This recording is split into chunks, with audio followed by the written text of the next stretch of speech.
नमः। ईश्वरो गुरुरात्मेति मूर्तिभेदविभागिने व्योमवद्व्याप्तदेहाय दक्षिणामूर्तये नमः।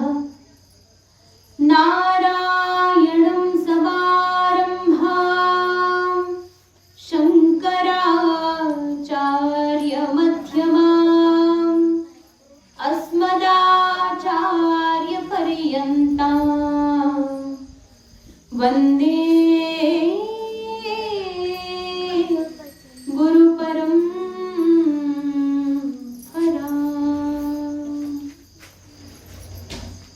नमस्ते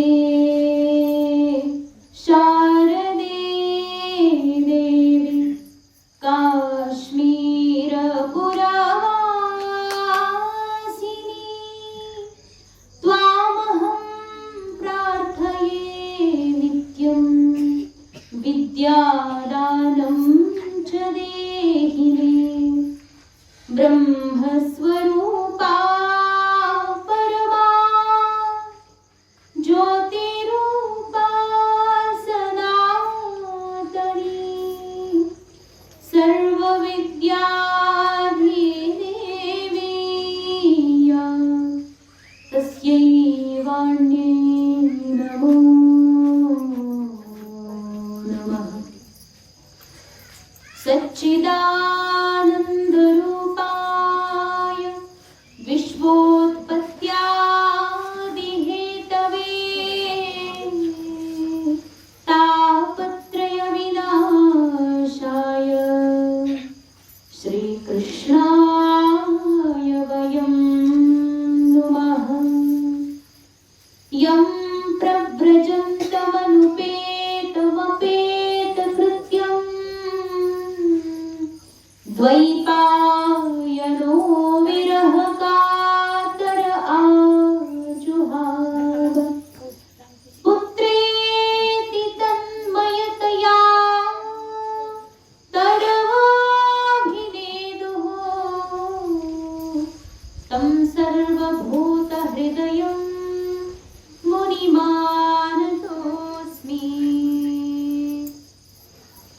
राधा मेरी स्वामिनी मैं राधे को दास जन्म जन्म मोहि दीजिए इन चरणों को वास।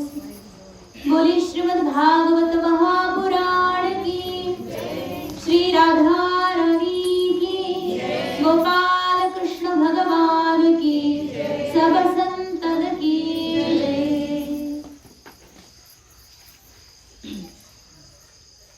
श्रीमद् भागवत सत्संग आणि या सत्संगामध्ये आतापर्यंत आपण विचार केला। द्वितीय स्कंध पूर्ण त्या ठिकाणी आपण श्रवण केलेलं आहे। प्रथम आणि द्वितीय असे दोन स्कंध आपले सर्वांचे श्रवण करून झालेले आहेत। ज्यामध्ये बघा सगळ्यात पहिला जो आहे प्रथम स्कंध जो की अधिकार स्कंध आहे आणि दुसरा साधन स्कंध आहे। ज्यामध्ये प्रथम स्कंधात अधिकाराचं वर्णन केलेलं आहे आणि दुसरा जो स्कंध आहे त्या अधिकारानुसार त्याला ती साधना प्रदान करून त्या उपासनेचे त्या ठिकाणी महत्त्व सांगितलेलं आहे। बघा साधन स्कंध म्हणजे दुसरा स्कंध ज्यामध्ये आपण काय ऐकलं। साधन स्कंधामध्ये आपण ऐकलं ज्या ठिकाणी भगवान परमात्मा जो अत्यंत सरळ निर्विशेष अत्यंत भगवत विशुद्ध स्वरूप असलेला तो परमात्मा जो की आपल्याला आपलं सर्वांचं साध्य आहे, तो परमेश्वर ही आपलं साध्य आहे। परंतु ते सगळ्यांना सहजासहजी आपल्याला ते काही सहज कळणं शक्य नाही। इतकं सोपं नाहीये की लगेचच तुम्ही ऐकलं आणि लगेच ते सगळं कळून गेलं आणि कळाल्यानंतर ते लगेच लक्षातही आलं। लक्षात आल्यानंतर त्याच्यावर तुम्ही आरूढ झाले असं सगळं जे आहे ते फार दुष्कर आहे, सहज काही ते शक्य नाही. त्याकरता सांगितलेलं आहे की सगळ्यात पहिलं त्याकरता तुम्हाला काय करावं लागेल हे कळण्याकरता तर म्हणाले कर्म करावे लागतील, जेणेकरून कर्म करून करून करून चित्तशुद्धी होईल. अंतःकरणामध्ये अनेक जन्माचे मल विक्षेप आणि आवरण असे दोषत्रय जमलेले असतात. तर या मल नावाच्या दोषाला दूर करण्याकरता आपल्याला अंतःकरण शुद्ध करण्याकरता त्या ठिकाणी कर्म करणं आवश्यक आहे, अवश्यंभावी आहे. कर्म आपल्याला करावेच लागेल. म्हणून सांगितले की जो पहिला स्कंध आहे त्या स्कंधामध्ये कर्म परत बोलले गेले. ज्या ठिकाणी आपण अनेक उदाहरण पाहिले, अनेक कथा त्या ठिकाणी ऐकल्या, या सर्व कथानकांच्या माध्यमातून आपल्याला हे त्या ठिकाणी लक्षात येतं की कर्म केलं पाहिजे. या कर्मविषयक त्या ठिकाणी ज्ञान आपल्याला दिलेलं आहे. म्हणून कर्म अत्यंत महत्वाचे. कोणी कशा प्रकारचे कर्म केले आणि अंतःकरण शुद्ध करून भगवत प्राप्ती करण्यास त्याला सहाय्यक झालं, या सगळ्या अनेक उदाहरणांना आपण त्या ठिकाणी पाहिलं होतं. तर अशा प्रकारे पहिला स्कंद, ज्या पहिल्या स्कंधामध्ये कर्मपरक वर्णन असल्यामुळे आपल्या अंतःकरणातला मलदोष त्या ठिकाणी निघून जातो कर्म केलं तर. मग यानंतर म्हटलं ठीक आहे, नुसते कर्म करून तर काही काम चालत नाही. कर्म केले, अंतःकरण शुद्ध झालं, परंतु त्या अंतःकरणामध्ये आणखी एक दोष असतो. केवळ मल निघून गेला तर चालत नाही, त्या ठिकाणी विक्षेप सुद्धा असतो, आवरण सुद्धा असतं. जसं पाण्याचा जो माठ आहे किंवा एखादं पाण्याचं तलाव आहे, त्यामध्ये वरती जर फार कचरा जमलेला आहे तर त्याला आपण प्रतिबिंब त्यात पाहू शकत नाही. त्याकरता पहिला कचरा साफ करावा लागेल. यानंतर ते पाणी स्थिर पाहिजे ना. जर पाणी हलत असेल तरीही आपण पाहू शकत नाही, त्याकरता स्थिर असणं आवश्यक आहे. जसं आपल्या अंतःकरणामधला मलदोष तर निघून गेला, परंतु अंतःकरण अजून स्थिर नाहीये, त्याला स्थिर सुद्धा करावं लागेल. त्याकरता सांगितलं तुम्हाला उपासना केली पाहिजे. मग ती उपासना दुसऱ्या स्कंधामध्ये सांगितली, याला म्हणतात साधन स्कंध. पहिल्या स्कंधात परीक्षिताचा अधिकार काय आहे ते सांगितलं, आणि दुसरी आता परीक्षित राजाला कोणती साधना दिली पाहिजे याचं वर्णन केलं. तर ती साधना सांगत असताना, म्हणजे उपासना जी आहे ती उपासना सांगत असताना त्या ठिकाणी आपले भगवान श्री शुकदेवजी महाराजांनी अनेक प्रकारे उदाहरण दिले. सगळ्यात पहिली तर उपासना जी आहे धारणा प्रक्रियेपासून सुरुवात केली. योगाभ्यास या माध्यमातून ही धारणा आपल्याला सिद्ध करण्याकरता अत्यंत सुंदर प्रकारे मार्गदर्शन केलं. ही उपासना म्हणजेच धारणा आहे. तर ही सुद्धा दोन प्रकारची आपण तिथे पाहिली, एक स्थूल रूपाची धारणा आणि दुसरी सूक्ष्म धारणा. एक स्थूल जी धारणा पाहिली होती त्या धारणेविषयक त्या ठिकाणी आपण ऐकलं होतं की हे संपूर्ण चराचर जे आपल्याला उघड्या डोळ्यांनी दिसतं हे सगळं कसं आहे, स्थूल आहे. आणि हे जे स्थूल असताना सुद्धा ओतप्रोत कशाने भरलेलं आहे, परमेश्वरानं भरलेलं आहे. त्याकरता म्हटलेलं आहे की या संपूर्ण चराचराला दगडाला दगड न पाहता परमात्माही त्यामध्ये पाहायचा, याची जी धारणा आहे स्थूल धारणा याला म्हणतात. तर ह्या स्थूल धारणेचं फार सुंदर त्या ठिकाणी त्यांनी मार्गदर्शन आपल्याला केलं होतं. तर कोणत्या ठिकाणी कोणाला पाहायचं, जसं कोणत्या रूपामध्ये भगवान परमात्मा या पृथ्वीवर विराजमान आहे, कुठे कशा प्रकारचं आहे हे सांगितलेलं आहे. त्याकरता इथे खूप सुंदर जो दुसऱ्या स्कंदाचा दशम अध्याय शेवटचा, त्यामध्ये शेवटी सांगितलं की एतद भगवतो रूपम स्थूलम ते व्याहृतम मया मह्यादिभिरश्चावरणैः अष्टभिर बहिरावृतम.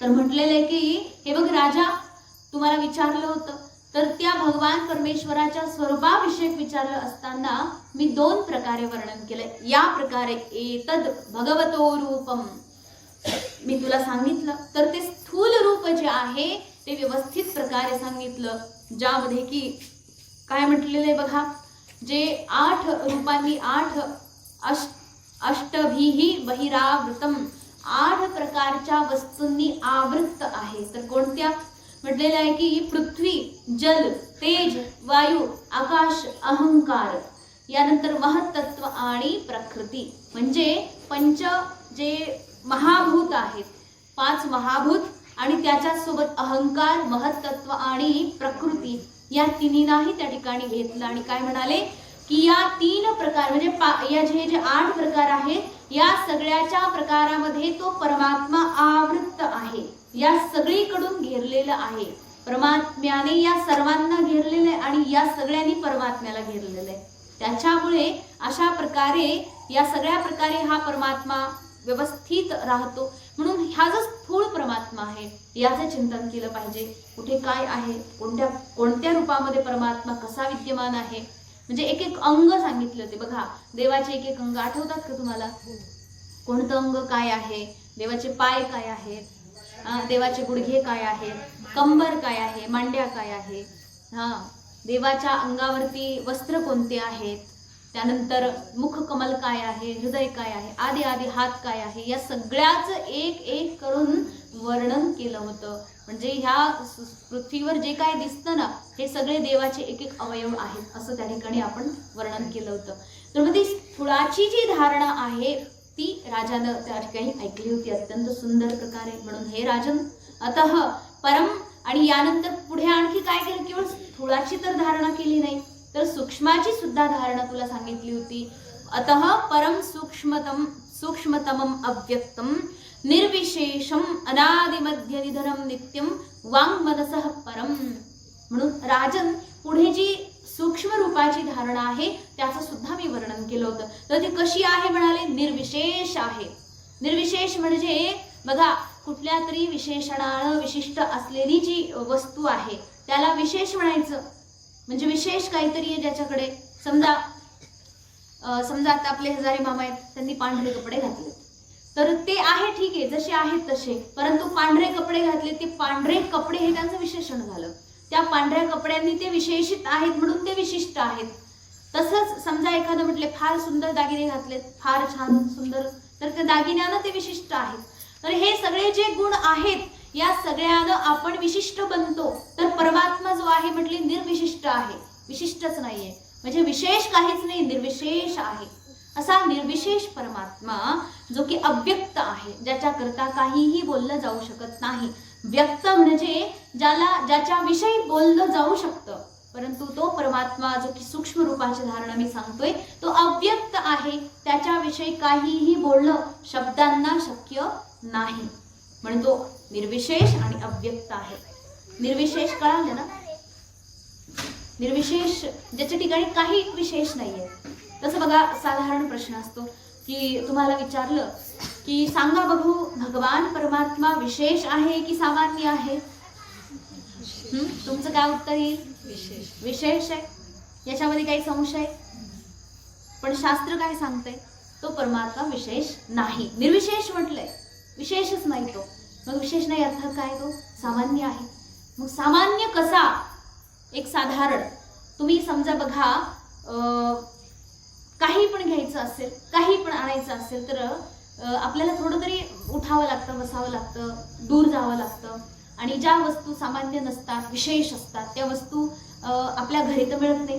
समजा आणखी जास्त विशेष असेल तर गावातही मिळत नाही, नगरला जावं लागतं. काही काही वस्तू अशा विशेष असतात की आपल्याला पुणे मुंबई सारख्या ठिकाणून त्या आणावं लागतात, जेणेकरून त्या विशेष, त्याचं विशेषत्व त्या ठिकाणी काय होतं, प्रदर्शित होतं. पण हे विशेष आहे ना. आणि जे लोक विशेष असतात बघा, लोक पण विशेष असतात, फक्त वस्तूच विशेष असते असं नाहीये. जे लोक फार विशेष आहेत ते सहजासहजी कोणाला भेटतच नाही. त्यांना भेटण्याकरता फार कुठेतरी वशिला लावावा लागतो, फार कुठेतरी काय म्हणतात ना, फार आधी अपॉइंटमेंट घ्या, अमक घ्या, वेट करा, इथे थांबा तिथे थांबा, मग साहेब येतील मग भेटतील, कारण ते विशेष आहेत. परंतु बघा हा परमात्मा तो आणण्याकरता कुठे जावं लागतं, कुठे जावं लागतं? आपल्या गावातल्या एखाद्या दुकानात, नगरला, पुणे मुंबईला, विदेशात, वा वा, तो कुठेही त्याला आणण्याकरता कुठे जायची गरज नाही. तो कुठे मिळतो बरं? मग तो सगळीकडे मिळतो.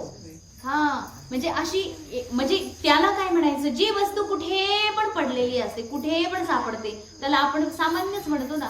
विशेष नाही ती वस्तू, जी की कुठे पण आपल्याला मिळू शकते. तसंच परमात्मा कुठे पण मिळू शकतो, कुठेही मिळू शकतो, कसाही मिळू शकतो. ठाईचं बैसोनी बसा, ठाईचं बैसोनी. म्हणजे बैसोनी शब्द वापरलाय तर ठाईचं झोपुनी सुद्धा होऊ शकणार नाही. तर झोपलेलं काय म्हणतील, म्हणजे आम्हाला तर बसताच येत नाही. म्हणजे जे लोक आहेत ज्यांना आता बसता नाही येत, अत्यंत वृद्ध आहेत, मग माऊली तर म्हणले ठाईचं बैसोनी, मग आमच्याच्याने काही शक्य नाही, आम्ही झोपोनी कसं काय घ्यावं. तर त्याचा अर्थ असाही होतो, झोपोनी म्हणणं त्या अभंगाला मध्ये शोभा झाली नसती म्हणून बैसोनी म्हटले, पण त्याचा अर्थ झोपोनी घेतला तरीही काही हरकत नाही. तर त्या ठिकाणी म्हटलंय की तो परमात्मा आणण्याकरता कुठेही जावं लागत नाही, म्हणून तो कसा आहे, विशेष नाही, हे शास्त्राने सांगितले. निर्विशेष आहे तो, त्याच्यामध्ये असं काही विशेष नाही. मग आपण म्हणू परमात्म्याला ते सामान्य म्हणाले, सामान्य आहे का तो परमात्मा, कोणी सामान्य नाही. तर ते आपल्या सगळ्या दृष्टीनं असामान्य आहे, परंतु तो उपाधी रहित असल्यामुळे, बघा उपाधी जेवढी माणसाला लागते तेवढा तो विशेष होऊन जातो, परंतु उपाधी नष्ट होत होत ते परमात्म्याच्या मध्ये जेव्हा विलीन होतो तर तो व्यक्ती विशेष राहत नाही. तो सदा सर्वदा परमात्म्यामध्ये विलीन तल्लीन असलेला तो संत महात्मा तो सामान्य आहे. आणि ही सामान्य वृत्तीच खरोखर माणसाला संत बनवते, महापुरुष बनवते. नाहीतर मग हा असं नाहीये की हा हे भेटत नाही ते भेटत नाही, त्यांचं म्हणजे भेटणं म्हणजे फार कठीण आहे. आजकाल असे खूप लोक आहेत बरं का, म्हणजे अत्यंत विचित्र पद्धती आहे आजकाल. संत महापुरुष सहजासहजी कोणाला भेटत नाही आणि अत्यंत मोठ्या मोठ्या काय म्हणतात त्याला सुरक्षा व्यवस्थेमध्ये चालतात कुठे गेले तरी. एक गोष्ट लहानपणी ऐकली होती आम्ही. एकदा असं झालं की एकदा घराच्या बाहेर एका छोट्या लहान पोराने पाहिलं, 4-5 वर्षाचा होता, त्याने पाहिलं की 4-5 पोलीस एका माणसाला धरून घेऊन चालले. सगळे पोलीस 4 दिशेने आहेत आणि हा मध्ये. तर तुलाही आई पोलीस आले बघ, आणि त्याला घेऊन का चालले तो त्यांच्यामध्ये. म्हणजे अरे काय नाही ते पोलीस आहेत, पण त्याने काहीतरी अपराध केलाय. पोलीस पासून घाबरायचं कारण नाही, ते पण माणसाचे आहेत, पण ड्युटी आहे त्यांची, आणि त्याने चोरी केली किंवा काहीतरी अपराध केलेला आहे म्हणून त्याला हे घेऊन चाललेले आहेत. पोलिसाच्या तो मध्ये आहे, अर्थात त्याने काहीतरी अपराध केलेला आहे. काही दिवसानंतर कोणीतरी महान संत आले, ज्यांचा आणि म्हणजे काय म्हणतात ना, जे की जगत विख्यात स्वयंभू संत कसं म्हणायचं, पण चला स्वयंभू आहेत. ते स्वतःला संत बनवलेलं आहे. कुठली साधना नाही, कुठली गुरु परंपरा नाही, कुठल्याही प्रकारचं आचरण, सदाचार, सद्विचार ह्या सगळ्या गोष्टींपासून विरहित, निरंतर लौकिकामध्ये राहणारे, लौकिक दृष्टीने संत असणारे लोकांच्या दृष्टीने. तर मग ते पण एकदा आले आणि तेही असंच पोलिसांच्या मध्ये घेरलेले होते. पोलीस कर्मचारी सुरक्षा असतात ना त्यांची. तर त्या बाळाने परत एकदा आई फार मोठा चोर आलाय म्हणायची. कारण की मागच्या वेळी आईने काय सांगितलं होतं, पोलिसांच्या मध्ये जो असतो त्याला चोर समजायचं, अपराधी समजायचं. ही म्हणजे त्याची एक लहान मुलाची ही निरागस वृत्ती आहे, कारण की तो सामान्य आहे. त्याने ते लक्षण इथेही बसवलं की पोलिसांमध्ये घेरलेले म्हणून हे कोण आहे, चोर आहे. तर ही जी प्रक्रिया, ही जी पद्धती आहे, मुळात संत जर असेल तर परमात्म्याशी तल्लीन झालेले, ज्यांना कोणत्याही काळामध्ये कोणत्याही प्रकारची भीती नाही, ते संत आहे. संत महात्म्याचं लक्षणच ते आहे की या विश्वामध्ये ना मला कुणाची भीती आहे, ना माझ्यापासून कुणाला भीती आहे. ह्या दोन्ही गोष्टी आहेत बरं का. नाहीतर एक मोठे गुंडे लोकही म्हणतील की मला कोणाचीच भीती नाहीये.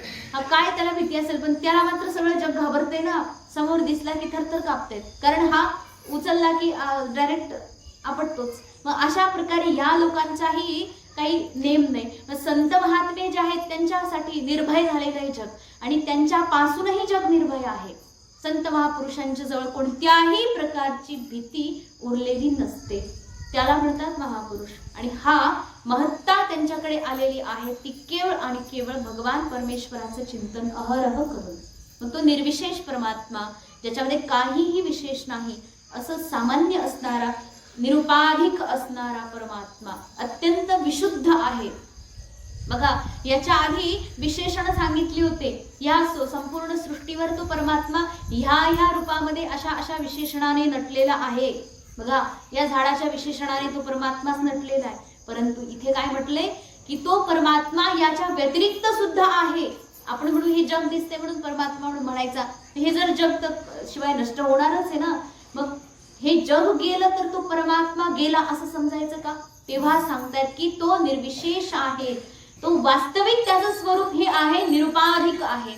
त्याने फक्त हे सोम रचलं होतं, वस्तुतः तो याच्या सगळ्याच्या अतीत आहे. सूक्ष्मतमम अव्यक्तम. सूक्ष्मतम हा शब्द वापरलेला आहे, म्हणजे आपण म्हणतो सूक्ष्म, सूक्ष्मतर आणि सूक्ष्मतम. जी डिग्री असते ना, सुपरलेटिव्ह कंपेरेटिव्ह डिग्री, ज्याच्यामध्ये एकदम सूक्ष्मतर, सूक्ष्मतम, ज्याच्यापेक्षा सूक्ष्म आणखी काही असूच शकत नाही, त्याला म्हटलेले सूक्ष्मतम. आणि तो अव्यक्त आहे, ज्याच्याविषयी बोलू शकत नाही, ज्याच्याविषयी काहीही सांगू शकत नाही. मग असा अव्यक्त निर्विशेष परमात्मा जो की अनादि आहे. अनादि म्हणजे ज्याला काही आदि नाही आणि पुढे मध्यही नाही, अंतही नाही. ना आदि आहे, ना मध्य आहे, ना अंत आहे. असा तो परमात्मा अनादि मध्य निधनम नित्यम वांग मनसः परम. आणि वाक म्हणजे वाचा आणि मन, मनाच्या आणि वाणीच्या तो पलीकडचा आहे. म्हणजे वाणीच्या द्वारे आपण ज्याचं वर्णन करू शकत नाही आणि आपल्या मनाला आपण तिथपर्यंत नेऊ शकत नाही. म्हणजे मन आपल्याला तिथपर्यंत नाही नेऊ शकत. मनाच्या द्वारे तो आपल्याला प्राप्तव्य नाही. फक्त हे मन जर स्थिर राहिलं, अंतःकरण शुद्ध झालं, तर त्या अंतःकरणामध्ये तो वास्तविक परमात्मा जो विद्यमान आहे त्याचा आपल्याला बोध होतो. मुळात मन तिथपर्यंत जायचं म्हणजे जायचं कुठं? नेमकं जायचंच कुठं? जाणं आहे का? जाणं आणि येणं हे कुणाचं आहे? जाते आणि येते कोण बरं? येणं आपलंच आहे, जाणं आपलंच आहे. तिथपर्यंत जावंच लागत आहे एक वेळेस. नाही, हे उत्तर नाही त्याचं. जाणं आणि येणं कुणाचं आहे? हे शरीर आहे, हा जन्माला आले ना, जेवायचं ना, आत्म्याचं नाही. बघा बघा, मला एक सांगा, जाते कोण आणि येते कोण? हे शरीर आहे, आपण हे शरीर म्हणतोय. हे शरीर आलं आणि हे शरीर गेलं, पण मुळात हे शरीर आलं कुठून? हा हे जे आहे मातीपासून बनलेलं शरीर आहे. माती आली कुठून? माती इथेच पहिली पडलेली होती. त्या जसं जलुकन्याय सांगितलेलं आहे, जसं समुद्राचं पाणी बाष्पीभवन होतं, बाष्पीभवन झालेल्या पाण्यामधून त्या ठिकाणी जर ढग खाली कोसळतं, खाली कोसळलेल्या ढगामध्ये आपला जिथे प्रारब्ध जसा जमलेला आहे तिथे त्या थेंबाच्या रूपामध्ये तो आपण जीव त्या ठिकाणी पडतो, पावसाच्या रूपामध्ये पडतो. पाऊस पडल्यानंतर त्या ठिकाणी अन्नामध्ये आपण जाऊन उतरतो. म्हणजे पाणी पडलं, समजा तुम्ही ज्वारी लावलेली आहे आणि त्या ज्वारीमध्ये जाऊन हे पाणी पडलं, त्यातून ती ज्वारी उत्पन्न झाली आणि ते अन्न ज्या ज्या माता पित्याच्या ठिकाणी आपला प्रारब्ध लिहिलेला आहे तेच अन्न त्या माता पित्याच्या मुखामध्ये जातं बरं का. आणि ते अन्न खाऊन त्या माता पित्याच्या मध्ये रज आणि वीर्य तयार होतं, जेणेकरून आपला जन्म तिथे होतो. म्हणजे हा जो प्रक्रिया आहे, मुळात शरीर कुठून आलेलं नाही, हे मातीतून आलेलं आहे. आणि माती इथंच होती. माती कुठून आणली होती? आपण मातीपासून बनलेलं. आपण काय म्हणतोय? शरीर कसं आहे? शरीर पार्थिव आहे, मातीचं आहे. म्हणजे याच्यामध्ये पंचमहाभूत आहेतच, परंतु पार्थिव अंश याचा अधिक आहे. बाकी सगळे अंश नक्कीच आहेत, तथापि माती अधिक आहे. म्हणजे ह्या सगळ्या महाभूतांना आपण कुठून आणलेलं नाही, हे इथूनच बनलेलं आहे. याचा अर्थ हे आलेलंच नाहीये मुळात, हे इथंच होतं, पहिलं इथेच होतं. आणि जेव्हा शरीर जाळलं जातं काय होतं? त्याची माती होती. अर्थात त्याची झालेली मातीच आहे, फक्त काय झालं, मातीमधून ते निघलं होतं, ते परत मातीत गेलं.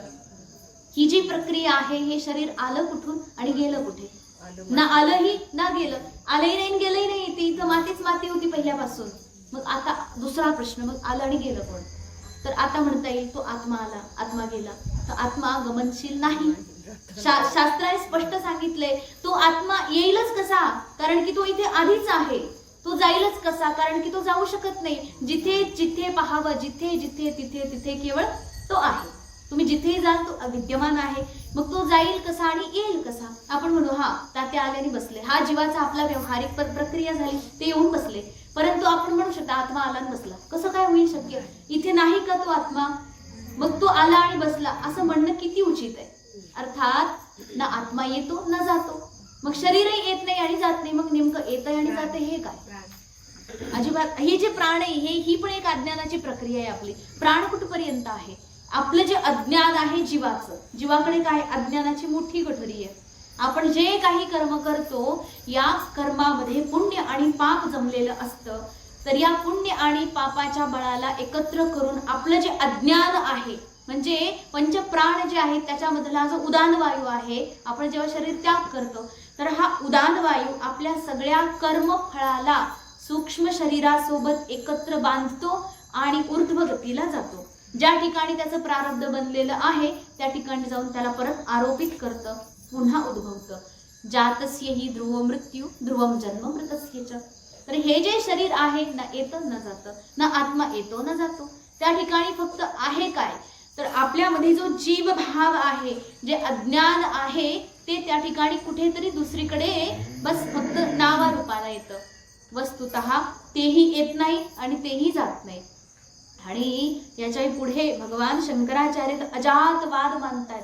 जे अज्ञान आहे ना तोपर्यंत आपल्याला हे असं आणि ते तसं हे असं सगळं दिसतंय, परंतु जेव्हा आत्मस्वरूपाचं ज्ञान होतं त्यांच्या दृष्टीने अजातवाद आहे. ते तर म्हणतात, आपण म्हणतो हे जग बनलं, ते तर म्हणतात अजात म्हणजे हे जग कधी बनलंच नाही. त्यांच्या दृष्टीने हे जग कधी नव्हतंच, नाहीच हे जग मुळात, ना आहे ना होतं ना कधी राहणार. मग त्या जगच नाही तर मग आहे काय.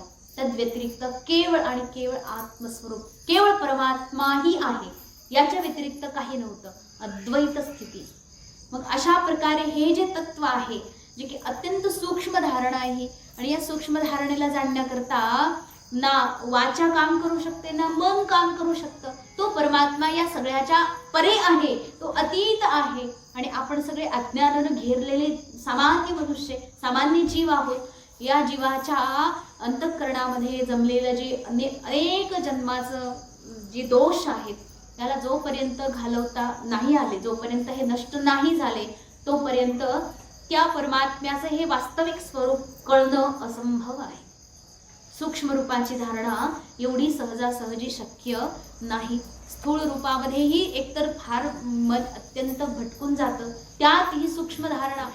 म्हणून त्या ठिकाणी अधिकार बनवायला सांगितलं. हे बघा, सांगितलं तर खरंय, परंतु ती उपासना जी आहे ती उपासना करून करून करून दुसऱ्या स्कंधामध्ये जेव्हा ती उपासना करून करून करून करून निरंतर त्या साधनारत असलेला साधक ज्यावेळी आपल्या अंतःकरणाला एकाग्र करतो, तेव्हा या सृष्टीचा सारासार जर त्याला सांगितलं तर तेव्हा त्याला ते कळेल. मग अशा प्रकारे हे जे ज्ञान आहे याचं वर्णन केलंय की हे बघा, हे जे सगळा संसार दिसतोय वस्तुतः तो परमात्मा ज्यावेळी त्याने सृष्टीला निर्माण करायची इच्छा केली, इच्छा पण झाली कशी, तर ते म्हणतात त्या ठिकाणी काल, कर्म आणि स्वभाव या 3 गोष्टी आपण श्रवण केल्या होत्या दुसऱ्या स्कंधामध्ये. याच्या माध्यमातून त्या ठिकाणी त्या परमात्म्यामध्ये सगळ्यात पहिलं म्हटलेलं आहे की कालवशात, काळानुरूप त्या ठिकाणी त्यांच्या मनामध्ये इच्छा उत्पन्न झाली. त्यांना मनाचीही गरज नाही. आपण म्हणू ना की मन तर सृष्टी बनवताना बनलं गेलेलं आहे. म्हणजे या ठिकाणी भगवान संकल्प कसा करतात तर त्यांना मनाची गरज नाही. त्यांनी मनाला बनवलेलं आहे तर ते मनाच्या पलीकडचे आहेत, त्याच्यामुळे ते मनाची अपेक्षा ठेवत नाही. मग संकल्प झाला एकोहम भौस्याम प्रजाय, लीला मात्र करण्याकरता त्या परमात्म्याने मी एक आहे, मला अनेक व्हायचंय अशी इच्छा त्या ठिकाणी उत्पन्न झाली. ही कालतः. त्यानंतर अशी इच्छा झाली म्हणून स्वभावतः त्यांची जी शक्ती आहे माया, त्या मायेची उपाधी यांनी धारण केली. हे स्वाभाविक झालं. आणि त्या स्वभावामध्येच मायेचे जे 3 गुण आहेत सत, रज आणि तम, या 3 गुणांमध्ये अंगांगी भाव म्हणजे एक गुण कमी एक जास्त अशा प्रकारे विकार उत्पन्न झाले. तर या विकारांनाही स्वभाव ही कारण आहे. आणि त्या सगळ्याच्या नंतर संपूर्ण सृष्टी जी आता एवढी भव्य दिव्य आपल्याला दिसते या सगळ्याला कर्म हे कारण आहे. त्या ठिकाणी कर्म झाले, पंचमहाभूत वगैरे बनवली गेली, त्याच्यानंतर हे सगळं बनवून ही सगळी जी सृष्टी आहे कार्यकरण संघात ज्यामध्ये एवढं भव्य दिव्य असं कार्य दिसतं आणि त्याच्यासाठी काहीतरी एक कारण आहे. अशा प्रकारे हे जे आपल्याला दिसतं हे सगळ्याच्या सगळं जे आहे ते त्या परमात्म्याच्या कर्मातून बनलेलं आहे. तो या कर्माला करूनही निष्क्रिय आहे, अकर्मा आहे. म्हणून त्या सूक्ष्म आणि स्थूल रूपाची जी धारणा आहे या ठिकाणी केली पाहिजे. कारण की हे अत्यंत सुंदर गूढ रहस्य आहे, तत्व आहे, ज्याला जाणणं फार दुष्कर आहे, कठीण आहे. म्हणून एक एक करून परम कृपालू भगवान श्री शुकदेवजी महाराजांनी एक एक करत सांगितलं. म्हणून बघा हे जे त्यातही सांगितलं की भगवान परमात्मा जे काही कर्म करतायत ते कर्म सुद्धा जे दोन प्रकारचे असं सामान्यतः आपल्याला दिसतंय ते कर्म आणि जे की स्वरूपतः वास्तविक त्याचं स्वरूप काय आहे ते वास्तविक त्याचं कर्म, स्वभावतः जे स्वाभाविक घडलं जातंय त्याचाही मूळ स्वभाव काय आहे तेही तत्वतः काय आहे, या सगळ्या प्रकारे जेव्हा आपण वर्णन करू काल कर्म आणि स्वभाव या सगळ्यांना जेव्हा आपल्याला स्वरूपतः जाणायचं असतं तर त्याकरता सांगितले. म्हणजे तटस्थ लक्षण आदी आदी इथं दिलेलीच आहेत. तटस्थ लक्षण म्हणजे काय की दुरून पाहायचं, अंदाज घ्यायचा की हा ही गोष्ट दिसते ना मग ते असेल. जसं दूर दिसतं ना मग अग्नी नक्कीच असेल. किंवा एखादा म्हटलं की एखाद्या लहान पोराला तुम्ही सांगितलं की जा बरं तिथे ओट्यावर बसलेले असतील तात्या त्यांना घेऊन या. तर तात्या बसले त्यांनी ठीक आहे म्हणले पण तात्याला ओळखायचं कसं, त्या लहान पोराला माहीतच नाही तात्या कसे दिसतात काय दिसतात. मग म्हटले ठीक आहे काय नाही, त्यांच्या डोक्यात की नाही टोपी आहे पांढऱ्या रंगाची. मग ती टोपी पाहिली की काय होईल त्या ठिकाणी तुला कळेल. मग तो गेला पळत पळत पण त्याने पाहिलं की टोपीवाले तर 5-50 बसलेले. मग नेमके ह्यातले तात्या कोणते, परत घरी आला पळत पळत. म्हटले अरे असं आहे का, बरं आणखी काहीतरी वर्णन करून सांगितलं. ते थोडेसे गोऱ्या रंगाचे आहेत, थोडंसं शरीर त्यांचं मोठं आहे आणि धोतर वगैरे घातलेलं असेल असं सगळं वर्णन केलं की समजायचं ते तात्यात.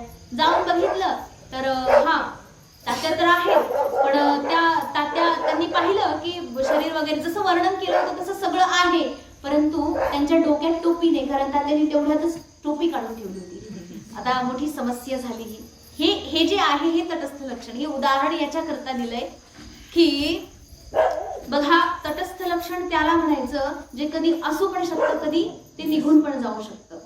समजा म्हटले की ते महाराज आहेत त्यांचं घर कोणतं, काय नाही ते कावळा बसला ना, ते कावळ्याचं जे घर दिसतं हा तेच घर आहे त्यांचं. पण ते थोडं जवळ जवळ गेले आणि तेवढ्यात कावळा उडून गेला. आता कळलंच नाही कावळ्याचं नेमकं घर कोणतं आहे. किंवा तो कावळा उठून दुसऱ्या घरी जाऊन बसला तरी कसं समजायचं, कारण ते जे तटस्थ लक्षण आहे ते काळापुरतंच असतं, थोड्या वेळात ते नष्ट होऊन जाऊ शकतं तटस्थ लक्षण. आणि हे स्वरूप जसं परमात्म्याचंही तटस्थ लक्षण करतात ना, हा हे जे विश्व दिसतंय तुला हा मग याला विश्वाला बनवणारा पण कुणीतरी असेल आणि हा मग तो ज्याने याला बनवलं तोच म्हणजे परमात्मा. मग हे विश्व कायमचं आहे का, नाही ना, मग हे कधी ना कधी नष्ट होणार आहे. अर्थात याला दाखवून तो परमात्मा जाणायचा आहे आपल्याला, हे तटस्थ लक्षण आणि हे नश्वर आहे. त्याकरता तटस्थ लक्षण दाखवून दाखवून सुद्धा त्या परमात्म्याला स्वरूपतः जाणण्याचे प्रयत्न केले गेले. तथापि तेही एवढं सोपं नाही. स्वरूपतः त्याला जाणायचं असेल तर मग आता त्याला सांगितले तो निष्प्रपंच परमात्मा. अध्यारोपापवादाभ्यम निष्प्रपंचम प्रपंचते. तो परमात्मा शुद्ध आहे, तो परमात्मा अत्यंत निर्मोही आहे, निरुपाधिक आहे, तरीही त्याला अध्यारोपित करायचं. हा हे जे सगळं जग सगळं दिसतंय हे कसं आहे, आरोपित आहे. मग याच्यामध्ये तो परमात्मा आहे. हा हे जे आहे दिसतंय ना हे परमात्मा आहे, आरोपित करायचं त्या परमात्म्याला याच्यामध्ये. आणि कालांतराने आपल्याला जेव्हा हळूहळू सूक्ष्मतः विचार करू याचा अध्यारोप अपवादाभ्यम, मग अशा प्रकारे हे नाही ते नाही, अच्छा मी ह्याला परमात्मा समजत होतो तेही नाही, मी याला वस्तुतः आत्मा समजत होतो तेही नाही, असं करत करत करत एक एक करत व्यावृत्त झाले, सगळ्याची निवृत्ती झाली. आणि सगळ्यात शेवट जे कधीच नाही म्हणता येत नाही, जे शाश्वत आहे, जे निरंतर सत्य टिकून आहे, असा तो एकमेव उरतो तो परमात्मा आहे. हे नाही ते नाही ते नाही असं करत करत जसं आपण एखादा मोबाईलमध्ये फोटो वगैरे पाहतो एखाद्याचे, बघा फोटो पाहत असताना काय करतो आपण, झूम करून पाहतो ना, माहिती आहे तुम्हाला, आजकाल मोबाईलचा जमाना आहे, तुम्हाला सगळ्यांना माहिती आहे ते. तर फोटोला आपण एखाद्या असं झूम करून पाहतो तर त्याच्यामध्ये आपल्याला ज्या व्यक्तीला, ज्या वस्तूला, ज्या पदार्थाला पाहायचं आहे त्याच्यापर्यंत आपण नेऊन त्याला ठेवतो. त्यानंतर ते जेव्हा दिसतं ते आपल्याला कळतं की हा ते जे मला पाहिजे होतं हेच ते जे मला पाहिजे होतं. बाकीचं नको होतं ते काढून टाकलं ना, झूम केलं म्हणजे काय, त्याला असं लांबवलं आपण आणि मग ते जे नको होतं ते निघून गेलं आणि जे पाहिजे होतं ते आता समोर दिसलं. त्याच प्रकारे तो परमात्मा जो आहे त्याला पाहण्याकरता या सगळ्या प्रपंचाला झूम करून फेकून द्यायचं बाजूला. म्हणजे जी स्क्रीन आहे आपली, स्क्रीन म्हणजे आपले हे डोळे हो, या अंतःकरणामध्ये आपण ज्याला पाहतोय या सगळ्या प्रपंचाला अंतःकरणात पाहतोय, बरोबर आहे. एवढं भव्य दिव्य जे विश्व आहे त्याला आपण त्यामध्ये पाहतोय, त्याच्यामध्ये तो परमात्मा कुठेतरी लपलेला आहे, पण आहे बरं का नक्कीच. तो झूम किती केला तरी तो जाऊच शकत नाही, म्हणजे ते निघून जाऊ शकते सगळं सगळं सगळं सगळं. ज्याला पूर्णपणे जी नको आहे त्याला निवृत्त करायचं, त्याग करायचं, पूर्णपणे नष्ट करून जे शिल्लक राहते, जे उरते आपल्या अंतःकरणामध्ये, जे नको आहे त्याला त्याची व्यावृत्ती करत जायचे, एक एक एक करून. मी याला परमात्मा समजत होतो, नाही नाही हे नाही, चला सोडा, असं करत करत एक एक वस्तू, एक एक सगळे काही त्या ठिकाणी व्यावृत्त होऊन जाईल. एकमेव तो शिल्लक राहील, त्याला म्हणायचं तो परमात्मा. आणि तो कधीही त्याचं व्यावर्तन करणं असंभव आहे. त्याचं व्यावर्तन झालं की आपलं काही राहिलं नाही, मग तो होऊ शकत नाही व्यावर्तन. तो एकमात्र सत्य निरंतर चित स्वरूप तो विद्यमान आहे. मग अशा प्रकारे त्याला आपल्याला जाणायचंय. मग कसं काय करायचं, त्याकरता अनेक प्रश्न मनामध्ये आले. तर त्या ठिकाणी बघा प्रश्न केला होता राजा परीक्षिताने भगवान श्री शुकदेवजी महाराजांना, की महाराज खूप सुंदर तुम्ही मला हे सगळं सांगितलं, परंतु या ठिकाणी शौनकजी महाराजांनीही हा प्रश्न विचारला की महाराज ठीक आहे, परंतु ते जे तत्व आहे, तुम्ही जी सृष्टी संरचना आणि आधी जे वर्णन करणार होते हे असं केलं, त्या परमात्म्याने ही सृष्टी निर्माण केली, त्यातून हे उत्पन्न झालं, त्यातून ते उत्पन्न झालं, परंतु ही जी प्रक्रिया आहे ती तुम्ही एकदम कशी सांगितली, संक्षेप रूपाने सांगितली, ती आम्हाला विस्तारपणे ऐकायची आहे. एवढ्या संक्षेपाने कळण्याजोगी ही गोष्ट काही नाही, त्याकरिता विस्तृत रूपाने आम्हाला ती तुम्ही सगळे लक्ष देत नाही आहे ना, सगळ्यांचं लक्ष. लक्ष दिलं नाही तर कथेचा अपमान होतो. तर मग जी विस्तृत प्रकारची कथा आहे ती आम्हाला ऐकायला द्या कृपा करून, अशी प्रार्थना त्या ठिकाणी राजा परीक्षिताने केली. त्याचबरोबर त्या ठिकाणी अशी सगळी जी कथा आहे ती ऐकून झाली. आता शौनकजी महाराज भगवान श्री सूतजी महाराजांना विचारतात की महाराज तुम्ही यापूर्वी सांगितलं होतं की महाराज जे महात्मा विदुर आहेत ते विदुर काय करतात, ते सगळं काही सोडतात. कसं सोडतात, कुटुंबीजन, एवढं मोठं भरलं सगळं घर होतं त्यांचं, काही कमी होतं. हस्तिनापुराचे महामंत्री होते ते. तर महामंत्री विदुरजी महाराज ते की परम भागवत होते, भगवान परमात्म्याचे निस्सीम भक्त होते. भागवत उत्तम ओळखलेले, म्हणजे भक्तांमध्ये उत्तम होते ते चचार. आणि मग ते सगळ्या प्रकारच्या सगळ्या गोष्टीला त्याग करून, सगळ्या कुटुंबीजनांना त्याग करून ते सगळं काही सोडून निघून का गेले हो, आणि ते सगळीकडे फिरत फिरत राहिले, सगळीकडे विचरण करत राहिले, त्याचं काय कारण आहे, तर कृपा करून ह्या कारणासहित आम्हाला उत्तर द्या. तर या ठिकाणीच हा दुसरा स्कंध संपला होता आपला. आणि या कारणाला घेऊन राजाने जे प्रश्न विचारले त्या प्रश्नाला अनुसरून आता श्री शुकदेवजी महाराज उत्तर देतील. तर ते उत्तर जे आहेत आता पुढच्या तिसऱ्या स्कंधामध्ये प्रारंभ होते. तिसऱ्या स्कंधाच्या पहिल्या अध्यायामध्ये सर्वप्रथम त्या ठिकाणी आता विदुरजी महाराज का बरं सगळं काही सोडून गेले या कथेला प्रारंभ करतात. तर कथेला प्रारंभ करताना श्री शुकदेवजी महाराज वर्णन करतात, एवमेतत्पुरा पृष्टो मैत्रेयो भगवान किल क्षत्रावनं प्रविष्टेन त्यक्त्वा स्वगृह वृद्धिवत. म्हटले की बघा या तुम्ही जे मला विचारलं, कोण म्हटलं, भगवान श्री शुकदेवजी महाराज, की राजा तू जे मला विचारलं की विदुरजी महाराज त्या ठिकाणी गेले, हाच प्रश्न शौनकजींनी विचारला होता, हाच प्रश्न त्या ठिकाणी परीक्षिताने विचारला होता भगवान श्री शुकदेवजी महाराजांना. त्याचं उत्तर देताना त्या ठिकाणी शुकदेवजी महाराज सांगतात की हे बघ, तू जो प्रश्न मला सृष्टी सर्जनेविषयी विचारला होता, सृष्टी एवढी भव्य दिव्य कशी काय सगळी बनली, हे विस्तारपूर्वक जे तुला ऐकायचंय, हा प्रश्न जो तू मला विचारला हाच प्रश्न त्या ठिकाणी महात्मा विदुरांनी मैत्रेय ऋषींना विचारला होता. आणि मैत्रेय ऋषींनी जे उत्तर महात्मा विदुरांना दिलं तेच उत्तर मी आज तुला या ठिकाणी देतो. अशा प्रकारे मग यद्वा अयं मंत्रकृत्वो भगवान अखिलेश्वरः पौरवेंद्र ग्रहं हित्वा प्रविवेशात्मसात्वकृत. अशा प्रकारे म्हटले की त्या महालामध्ये जे राहत होते महात्मा विदुर त्या त्यांनी काय केलं, दुर्योधन आदी सगळ्यांना त्याग केलं.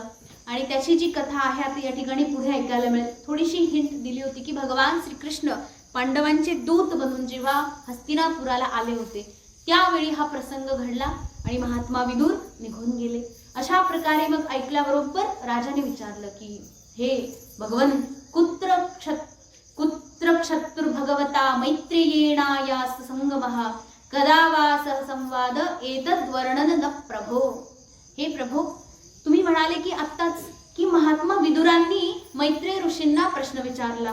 मग मला प्रश्न पडलेला आहे की महात्मा विदुर जे की हस्तिनापुरामध्ये राहतात, राजवाड्यामध्ये राहतात, आणि मैत्रेय ऋषी जे आहेत ते तर वनात राहतात. मग या दोघांची भेट कुठे झाली? आणि बरं भेट झाली तर झाली, प्रसंग असा काय होता जेणेकरून हे सगळे असे प्रश्न आले? आणि विदुरजी महात्मा तर अत्यंत कसे आहेत? विदुर महात्मा फार मोठे महापुरुष आहेत, अमलात्मन म्हटलेलं आहे, ज्यांना मल म्हणजे कुठलाही दोष कधीही स्पर्श करू शकत नाही असे ते महात्मा विदुर. नहि अल्पार्थोदयस्तस्य विदुरस्यामलात्मनः तस्मिन् वरीयसी प्रश्नः साधुवादोपबृंहितः. महात्मा विदुर जे की फार महान पुरुष आहेत, मग त्यांनी काही कोणता साधारण प्रश्न नक्कीच विचारलेला नाही. महापुरुष कधी साधारण बोलतच नाही. त्यांच्याकडे बोलणं जे आहे केवळ शास्त्रीय, शास्त्राव्यतिरिक्त ते तुम्हाला काहीही बोलणार नाही. आणि भले तुमचे प्रश्न कोणतेही असू द्या, कोणत्या क्षेत्रातले असू द्या, ते उत्तर फक्त शास्त्राचंच देतील आणि शास्त्रात असेल तरच देतील, नाही तर ते तुमच्याशी बोलणार पण नाही.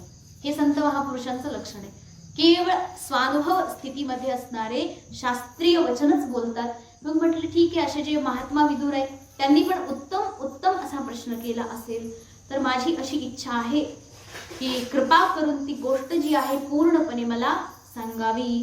अशा प्रकारे विचारल्यानंतर त्या ठिकाणी आता सूतजी महाराज पुढचं वर्णन करत आहेत की ऐका ऋषींनो, पुढे काय झालं. म्हणतात श्री शुकदेवजी आता बोलायला लागले की राजा परीक्षित, त्या दिवसांची गोष्ट अशी होती. काय होतं म्हणे की अंधळा राजा धृतराष्ट्र बसलेला आहे. कुठे? हस्तिनापुराच्या सिंहासनावर. आंधळा आहे आणि बरं निव्वळ असा नाही, बाहेरचे डोळे नाहीत त्याला, असंही नाही तो आतूनही आंधळा आणि बाहेरूनही आंधळा. लोक 3 प्रकारे असतात, म्हणजे बघा, बाहेरून डोळे, आतून आंधळे. मग काही असतात जे की बाहेरून त्यांना डोळे नसतात पण आतले डोळे असतात त्यांना, म्हणजे विवेक बुद्धीलाच म्हटलेले डोळे, आतले डोळे असतात त्यांना. बाहेरचे नसले तरी चालतं, काय बिघड, उलट बरं आहे, या डोळ्यातून तर सगळं आत घुसते. बघा, फार मोठी समस्या. डोळ्याने जर लाडू पाहिलेच नाही तर त्याला खायची इच्छा कुठून होईल? डोळ्याने पाहिलं म्हणून तर जीभ लगेच म्हटली, जिभेला लगेच करंट पोहोचला, अरे बापरे, भेटलंच पाहिजे. म्हणजे जिभेतून लाळ का टपकली? गुलाबजाम पाहिले त्या डोळ्यांनी. ते सगळं बातमी जी आहे ते डोळे पोहोचवतात. डोळे जे एक माध्यम आहे ना, या सगळ्या विषयांना घेण्याकरता प्रवृत्ती या डोळ्यातून होते. मग बाहेरचे डोळे नसले एकदाचे तरीही काय हरकत नाही. ती काय फार मोठी अपमानास्पद किंवा फार आम्ही काय मोठं हरवलंय की काय, अशी गोष्ट नाहीये. आतले डोळे मात्र उघडे पाहिजेत माणसाचे. असे अनेक महात्मे आहेत बरं का, ज्यांना डोळे नाही आहेत. अनेक महात्मे, परंतु शास्त्रकंठस्थ. आज एक महात्मा येतात, एक संत महापुरुष जे की टीव्हीवर पण त्यांच्या बऱ्याचशा कथा चालू असतात. नेत्रहीन आहेत, प्रज्ञाचक्षु, आदरणीय जगद्गुरु आहेत ते तुलसी पीठाधीश्वर रामभद्राचार्य म्हणून. तर डोळे नाहीत, वयस्कर आहेत आणि जन्मापासून डोळे नाहीत, परंतु संपूर्ण शास्त्र कंठस्थ आहे. संपूर्ण शास्त्र, कुठूनही काहीही विचारा, सगळे वेद त्यांना असे पाठ आहेत. कसं काय शक्य आहे? बघा बरं, आतले डोळे उघडे असतील तर ते शक्य आहे ना.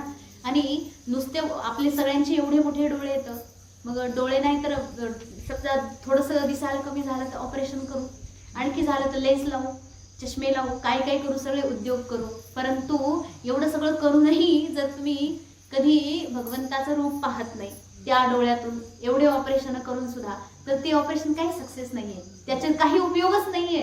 मुळात आपले डोळे आहेत हेच आपलं काही साफल्य नाहीये. डोळ्याचं साफल्य कुठे? भगवान परमेश्वराच्या दर्शनामध्ये.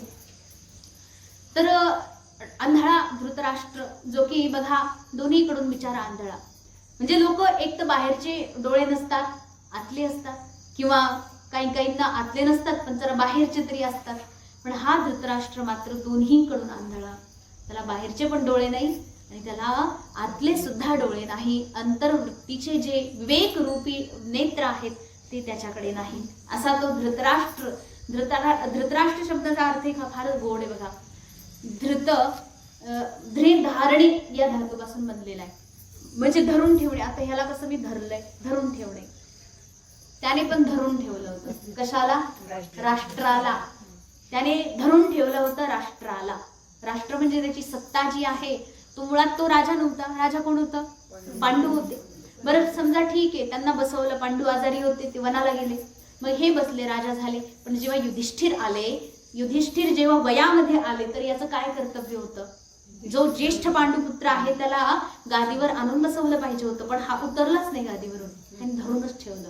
म्हणून त्याचं नाव काय? धृतराष्ट्र. नावाप्रमाणे योग्य आहे, धृतराष्ट्र.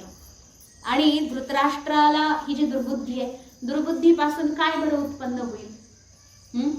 दुर्योधन, दुःशासन असे सगळे पोरं जन्माला आले. 100 एक न धड 12. अशीच तर गंमत आहे. एक पुत्र पण फार म्हणजे शतमूर्ख शतान्यपी काहीतरी आहे शास्त्राची उक्ती, ज्याच्यामध्ये एक पुत्र असला तरी चालेल 100 मूर्ख असण्यापेक्षा. 100 मूर्ख पोरं जन्माला देण्यापेक्षा मग ती शेवटी गांधारी निपुत्रिक झाली ना. 100 पोरांची आई आज तिची गोद सुनी आहे, नाही तिच्याकडे पोरं. ही जी फार विचित्र प्रक्रिया आहे. त्याच्याकरता हे जे पोरं पण असेच झाले यांचे आंधळे. परत ती गांधारी पण बिचारी साध्वी होती, तरीही बघा धृतराष्ट्र तर आंधळा होताच ना, मग हिने कशाला डोळ्यावर पट्टी बांधायची? निदान आपण तरी मार्गदर्शन करायचं पतीचं. ती काय नाही, ती पण त्याच्याच मागे. ठीक आहे, तुम्हाला डोळे नाही, मी पण का जग बघू, घेतली पट्टी बांधून. मग पोरांचे संस्कार म्हणजे तिने तिचा पतिव्रत्य धर्म मात्र पाळला, परंतु मुलांना संस्कारित करण्याकरता कुठेतरी कमी पडली असं म्हणायचं का? जे ही असेल, गांधारी माता फार सती साध्वी आहे, परंतु तथापि मुलांना जर वळण दिलं नाही तर ती आई म्हणून खरी उतरलेली नाही. अशा प्रकारे या दोघांचेही संस्कार विहीन असलेले हे पोरं यांनी अत्यंत उत्पात केला. दुर्योधन ज्या ठिकाणी खरं राज्य कुणाचं होतं? हे युधिष्ठिर राजाचं. तरीही दुर्योधनाच्या महत्वाकांक्षा, त्याचे दुराग्रह, त्याच्या पायी राज्याला 2 तुकडे करावे लागले. हस्तिनापूर मात्र याने घेतलं. खांडव वन त्या ठिकाणी राजाला दिलं, युधिष्ठिराला. परंतु इंद्रप्रस्थ करून टाकलं त्याने. ज्याच्याकडे योग्यता आहे तो कशाचंही काही करेल. याला असं फक्त आयतच पाहिजे होतं. आयतं मिळालं, आयतं जास्त काळ ते भोगू शकत नाही माणूस. कष्टाने कमवलेलं कधीतरी आपलं नक्कीच होतं, पण जे आयतं पाहायची आहे तर मग ते शक्य नाही. तर त्या ठिकाणी मग असं झालं. एकदा सांगितलं याच्यामध्ये की सगळ्या बालकांना, म्हणजे आपले जे बालक आहेत त्यांना फार प्रेमाने वाढवलं धृतराष्ट्राने. पण आपला स्वर्गीय छोटा भाऊ स्वर्गीय आहे आणि त्याचे जे पुत्र आहेत पांडव आणि त्यांच्यासोबत त्यांची आई कुंती, या सगळ्यांना त्याने काही प्रेमाने जपलं नाही. एकतर लाक्षागृहामध्ये फार मोठे षडयंत्र केलं दुर्योधनाने की लाक्षागृहात यांना जाळून मारून टाकायचा फार मोठा प्रयत्न केला गेला. त्याच्यामध्ये हे सफल झाले नाही, ही गोष्ट वेगळी, ही भगवत कृपा आहे. परंतु फार मोठे षडयंत्र रचलं गेलं. हा आंधळा धृतराष्ट्र याला अनुमोदन देतो करण्याकरता, काहीही हरकत नाहीये याची. अशा प्रकारे ते गेले तर ह्याला पण असं वाटतं जाऊ द्या, भांडणच एकदाच मिटेल. हे सगळेच्या सगळे गेले ना, मग भांडण काही राहत नाही. मग अशा प्रकारे याच लोकांनी आणखी फार विचित्र प्रकार केला. काय प्रकार केला तर म्हणाले की राजा युधिष्ठिर चक्रवर्ती सम्राट आहेत, या राजाची पटराणी महाराणी द्रौपदी हिचा फार मोठा विचित्र असा अपमान केला. दुःशासनाने भरल्या सभेमध्ये तिचे केस ओढले. त्याचसोबत रजस्वला असलेली द्रौपदी माता, त्या द्रौपदीचं वस्त्रहरण करण्याचा अत्यंत दुष्ट असा प्रयत्न केला गेला. फार विचित्र प्रकार हा घडला गेला या सभेमध्ये. आणि या सभेचा राजा आंधळा धृतराष्ट्र या सगळ्या गोष्टीला पाहतच होता, केवळ पाहत होता. त्याने कधीही या गोष्टीला कदापि रोकटोक लावली नाही. आपल्या पोरांना असं लाडाने वाढवलेलं आणि मग ते काय ऐकत नाही. मग अशा प्रकारे अनेक अन्याय केले. एवढ्यावर थांबलं नाही. दुःशासन, शकुनी, त्यानंतर दुर्योधन, कर्ण यासारख्या आसुरी प्रवृत्तीच्या लोकांनी पांडवांना द्यूत क्रीडेमध्ये छलपूर्वक हरवलं आणि त्यांचं सर्वस्व हरण करून वनाला त्यांना पाठवून दिलं. अज्ञातवास झाला. अशा प्रकारे विराट राज्यामध्ये तिथे जेव्हा अज्ञातवास संपूर्ण झाला होता, आता म्हटले की ठीक आहे, आता आपल्याला हिस्सा मिळाला पाहिजे. आपली पैतृक संपत्ती आहे, राजाचे पोर आहेत आपण, मग आपलं राज्य आपल्याला मिळालं पाहिजे. म्हणून अशा प्रकारे प्रस्ताव त्या ठिकाणी जेव्हा मांडला गेला तर अस्वीकृत केला गेला. शेवटी भगवान श्रीकृष्णांना शांतिदूत बनवून त्या ठिकाणी राजा युधिष्ठिरांनी आपल्या ज्येष्ठ पिता धृतराष्ट्राकडे पाठवलं. म्हटले की असं असं आहे. जेव्हा भगवान श्रीकृष्ण सभेमध्ये आले होते तर या दुर्योधनाने तिथेही आपली क्रूरता सोडली नाही. मग भगवान श्रीकृष्णाचा अपमान केला, बंदी बनवण्याचा प्रयत्न केला. एकतर त्यांनी प्रस्ताव दिला होता की 5 गाव फक्त द्या. दुर्योधन, दुःशासन, कर्ण आदी या सगळ्या लोकांनी फार विचित्र प्रकारे अपमानित केलं देवाला. तरीही हा धृतराष्ट्र आंधळा बघतच राहिला. त्याने कशासाठी विरोध केला नाही. वरून म्हटले ठीक आहे, आता नेमकं करायचं काय? हा प्रस्ताव आलेला आहे, दूत आहे, मग या दूताला कशा प्रकारे काय निरोप देऊन पाठवायचं पाठीमागे? अशा प्रकारे राजालाच काही कळत नव्हतं. तेव्हा महामंत्री विदुरांना विचारलं गेलं की महाराज कृपा करून सांगा की अशी जी वेळ आलेली, यावेळी नेमकं काय केलं पाहिजे राजाने? तेव्हा महाराजांच्या समोर महात्मा विदुर समोर आले. म्हटले की राजा, नीतीशास्त्र सांगते, नीती सांगते की पांडवांचं जे राज्य आहे याला तुम्ही व्यवस्थित प्रकारे त्यांना त्यांचं दिलं पाहिजे. नीती या प्रकारे सांगते. धर्म हा असा आहे. अनेक प्रकारे विदुर महाराजांनी राजा धृतराष्ट्राला समजावून सांगितलं. आणि ज्या भागामध्ये महाभारतात जो भाग आलेला आहे ना हा, तर या सगळ्या गोष्टीला तिथे विदुर नीती नावाने प्रसिद्ध केलंय. संत महापुरुषांनी, जे विद्वत वरिष्ठ लोक आहेत, त्या सगळ्यांनी या भागाला एक स्वतंत्र ग्रंथ काढला बाजूला आणि त्याचं नाव दिलं विदुर नीती. विदुर महाराजांनी त्यामध्ये सगळं सांगितले, कोणत्या परिस्थितीमध्ये, कोणत्या प्रसंगामध्ये माणसाचं काय कर्तव्य आहे, ते नीती काय सांगते हे त्या ठिकाणी त्यांनी सुंदर असं सांगितलं. राजाला उपदेश दिला. राजाने म्हणजे बघा, एक तांदळा होताच होता ना, तो बहिरा पण झाला. म्हणजे त्याने सोडलंच ऐकायचं. एवढं सगळं सांगितलं. त्यानंतर मग दुर्योधन पुढे आला. म्हणे कोण आहे हा दासीपुत्र? याचं काय कारण येतं? आम्ही सगळे राजकुमार लोक आहे, राजकीय लोक आहे. हा दासीपुत्र अत्यंत तुच्छ आहे, याच्याशी काहीही बोलायला नको. याच्या माध्यमातून जो उपदेश होईल हा नेमका आहे कोण? आमचे तुकडे मोडतो आणि आमचं त्या ठिकाणी म्हणजे आमचं राज्य लोकांना वाटून द्यायचं पाहतो. आमचं भलं याला कधी खपलंच नाही. अशा प्रकारे अनेक अपमान केला. अपमान करून म्हटले ठीक आहे, शेवटी काही झालं तरी काका लागत होता, दासीपुत्र आहे, त्यामुळे आणि सेवा केली, महामंत्री आपल्या राज्याचा, त्याच्यामुळे याचा वध नाही करायचा. काय करायचं? म्हणे राज्यामधून हकलून द्यायचं. किती दुःखद गोष्ट आहे. महात्मा विदुर यांच्यासारखे महात्मा अत्यंत सौभाग्याने हस्तिनापुराला मिळाले होते. विदुरांची जी कथा आहे ती ऐकली आपण. पूर्वजन्मी कोण होते ते? पूर्वजन्मच नाही त्यांचा, हे साक्षात यमदेवाचे अवतार आहेत.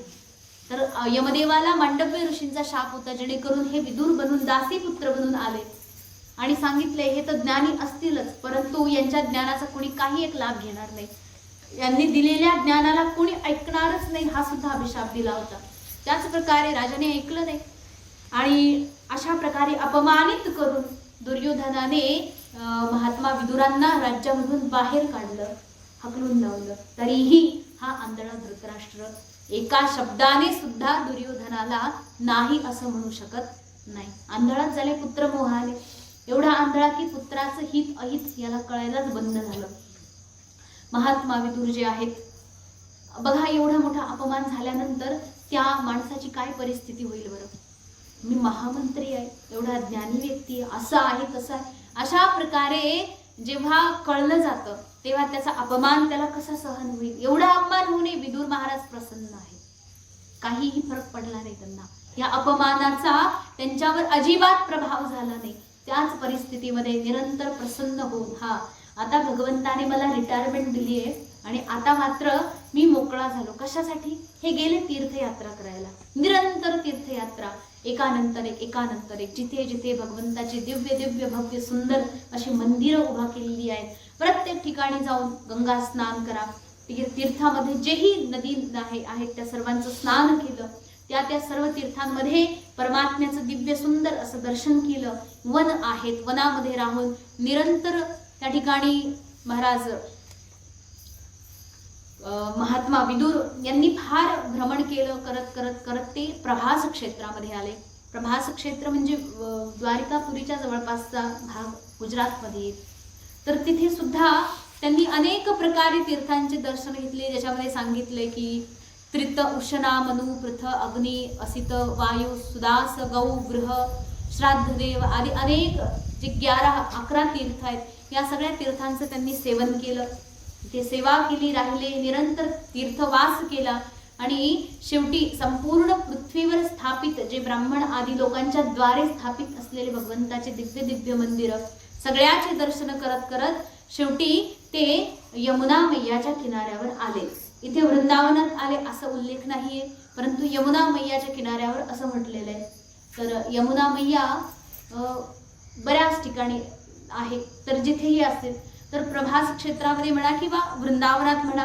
हस्तिनापूर तर म्हणता येणार नाही, कारण की हस्तिनापूर सुद्धा म्हणजे दिल्लीचे आहे ना, आता सध्या दिल्ली आहे, त्याला सुद्धा म्हणजे नाव बदललंय. तर ते जे आहे ते यमुना मैयाच्या किनाऱ्यावरच वसलेलं आहे, परंतु हस्तिनापूरमध्ये ते नव्हते. अर्थात समजा असतील कुठे वृंदावनात, तर वृंदावन क्षेत्रामध्ये म्हणा त्या ठिकाणी यमुना मैयाच्या किनाऱ्यावर ते येऊन शांतपणे बसले होते. तेव्हा त्या ठिकाणी त्यांची आणि भगवान परमात्मा श्रीकृष्णाचे सखा महाराज उद्धव यांची भेट झाली. महाराज उद्धव आणि महात्मा विदुर या दोघांची भेट झाली. आणि आता भेटीनंतर यांची काय चर्चा झाली, मग ही जी चर्चा आहे फार गुह्य आहे. कारण उद्धव जे आहेत ते भगवंताचे पार्षद आहेत. परमात्म्याची सखा होण्याची योग्यता आणखी दुसरी कोणात असते, ते भगवंताचे अंश आहेत. मग अशा प्रकारे हे महात्मा विदुर आणि उद्धव या दोघांमध्ये असा काय दिव्य संवाद झाला, त्या संवादाला आता आपण उद्या ऐकणार आहोत. झालेली सेवा भगवंताच्या चरणी समर्पित करून वाणीला विराम देऊ. ओम पूर्णमद पूर्णमिदं पूर्णात् पूर्णमुदच्यते पूर्णस्य पूर्णमादाय